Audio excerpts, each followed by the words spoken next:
pessoal do YouTube, hoje vou estar aqui com Minecraft. Vou ensinar como fazer, deixa eu ver, como entrar numa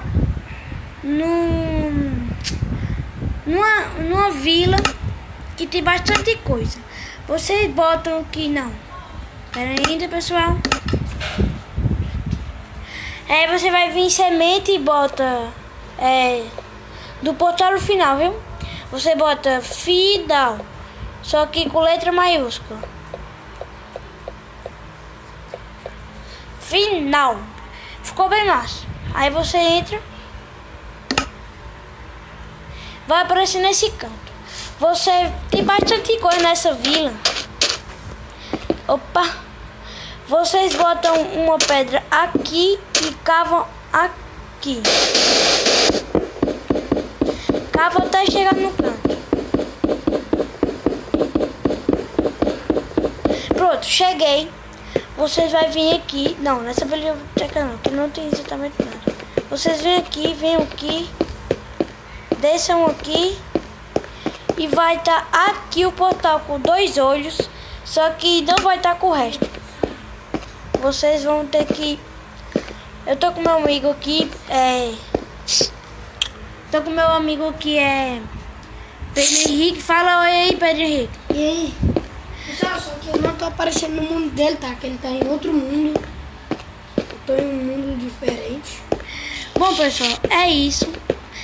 Aí, vou te ensinar a também como entrar em outras vilas. Você pode botar 999 e também dá certo, tá, pessoal? Entra numa vila aqui também. Bom, nessa vila.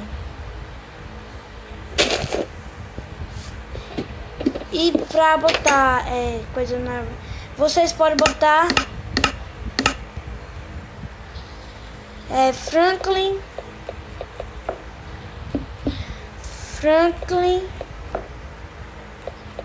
Clayton é o meu nome, tá, pessoal? Você entra, aqui. Vocês vão lá atrás. Não deu certo, tá, pessoal? Pera ainda.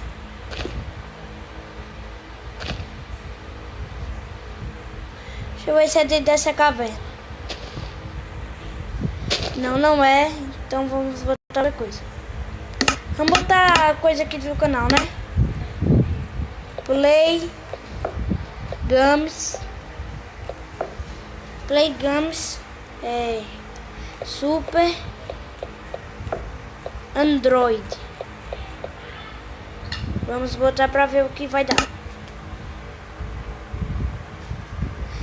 Vamos esperar, né? Exatamente, não deu quase nada. Então é isso, pessoal. Se vocês gostaram, deixa aí o link. Se inscreve no meu canal, por favor. E compartilha o vídeo. E deixa aí no comentário o que vocês quiserem. Falou!